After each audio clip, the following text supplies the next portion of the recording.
Hi guys, before I start this video, just thought I would show you Jake making a little appearance. It's like picking up a little sea lion, it really is. Where, Jake? Yeah? Okay, I'll put you down. Sorry about that, guys. I thought I was recording this video and it ended up being that I didn't actually press the button, which sometimes does help when you want to make a video. It always helps if you press the record button first. But yeah, welcome back to my channel. This is episode 12 of Grimm Tuesdays, and in this video I am going to be reviewing the tale called The Riddle.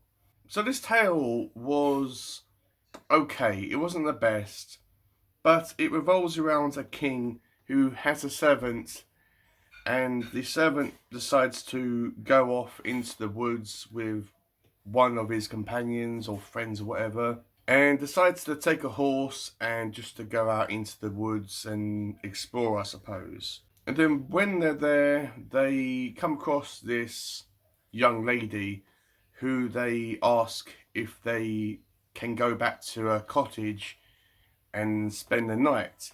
At first she says, yes, you can come to my house, you can come to my place of residence, but you cannot enter. And I thought that was kind of weird because I'm like, why would you invite someone to your home but say that they cannot physically enter? But we find out the reason is because this woman's stepmother, who lives in this cottage, is a witch. And she tells them both not to go in and certainly not to talk to her. Also, I just found out in the book that the gentleman that went off into the woods is not a servant, he is the king's son or the prince, and he also took a servant with him. So when they get to the cottage, the prince and the servant both go into the cottage. They see the witch, they have a conversation with the witch, and all seems fine until they have to go. And when they are about to go, the witch has brewed this potion or this liquid of some sort, and she gives it to the servant, and she tells him to give it to his master, give it to the prince as some sort of gift. So when he does, the glass breaks and cracks for some apparent reason, I'm not sure why, but regardless, this liquid spurts out and lands on the horse and covers the horse in this liquid, and as a result it immediately falls over on its back dead. And I thought that this was kind of a, I would say, humorous way of a horse dying, because death is never funny. But I thought that if a horse dies, it would like fall down on its side, not simply to like flip over on its back with its four legs in the air. You know, I don't know, I just thought the whole image was humorous to me. So when the prince goes to look at the horse and to see what happens, he discovers that there is a crow, a single crow, on the corpse of his horse, and the crow is feasting on this corpse. So the prince kills the crow and, quite strangely enough, takes it with him, and they take it back to a inn or a tavern or a pub of some sort, where all these criminals are there, and it's not a very nice place to actually be. So the prince takes the crow and cooks it, and they do this by boiling the crow. I'm not entirely sure if this is something that people do, if people eat crows. I mean, it doesn't seem to be the most appetizing bird to actually eat.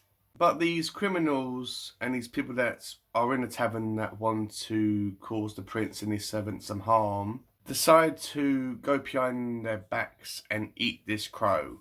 And as a result, it kills them, because the horse was poisoned and the crow was eating on the corpse, and it resulted in the crow being poisoned as well, and whoever ate that crow ended up dead. I'm not entirely sure about why the crow didn't die after eating this poison that was in the flesh of the horse, but hey, yeah, it is what it is, I suppose.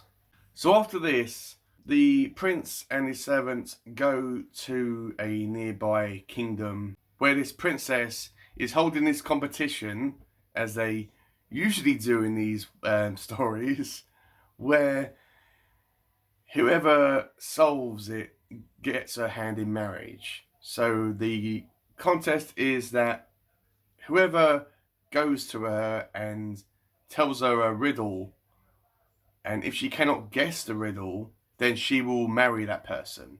But if she guesses the riddle and guesses correctly, they will be killed. So I'm not entirely sure why this thing about enforcing marriage onto someone by performing all these weird tasks. So the prince tells the princess a riddle and she cannot guess it. So she decides to cheat. She takes some of her servants into the sleeping quarters of the prince. So on I think the first two occasions, it isn't the prince that's in this bed, it's the servant, because they kind of swap places because of this reason. Then after the first two occasions, the prince decides that it's perfectly safe to come back and sleep in his proper bed or his proper sleeping chambers. So when he does, the princess herself comes into his chambers and sits on the end of the bed, and at this point she thinks that the prince is sleeping when he is just pretending to sleep. He's like lying there, conscious, and he's playing along with it because he knows perfectly well why the princess is there and what she's trying to do. But the princess thinks that the prince is sleeping, so she takes advantage of this and asks him the answer to the riddle, basically. And he tells her the answer, knowingly what will actually happen. And then it results in the princess the very next day saying that, okay, I have solved the mystery of this mysterious riddle, and basically the prince has been condemned to die, or forcibly condemned to die. But the prince has got one ace up his sleeve. He has taken proof that the princess was in his chambers and that she was lying. He took her cloak that she was wearing on that night, and he takes it and he shows it to everyone and says, look, this is proof that the princess was in my chambers and that she cheated. And then it resulted in gold and silver being sewn into this cloak and it being used as a wedding garment, maybe like a wedding dress or a shroud or some sort. So that's where the story ends. I was thinking it was kind of weird about how, as I said, forced marriage is like encouraged in this book, and why would you want to marry someone that doesn't clearly find you attractive or isn't in love with you or at least likes you in some shape or form? I mean, she attempted to kill you. I know she wasn't going to do it herself, but she was conspiring to commit murder. She was an accessory to murder. And why would you willingly know that that's what she was trying to do? Why would you willingly want to marry that person? It just blows my mind.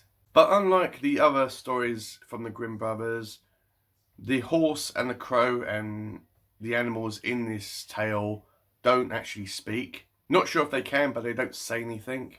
And yeah, this story was alright. It was okay. It wasn't the best, but it was okay.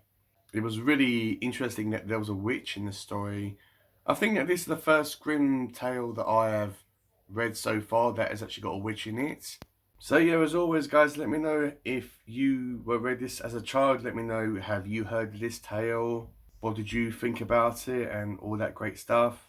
And please do not forget to check out the other videos in my Grimm Tuesday series. I've created a whole playlist, so please feel free. And once again, I just want to say quickly here, thank you so much if you are watching this video. I know this Grimm Tuesdays series isn't super popular, and that's not my intent, but I'm just really grateful for the small amount of views that I get for each of these videos. It just means the world to me. So yeah, with all that out the way, all said and done, have a great day, read some awesome books, and I will see you all in my next video.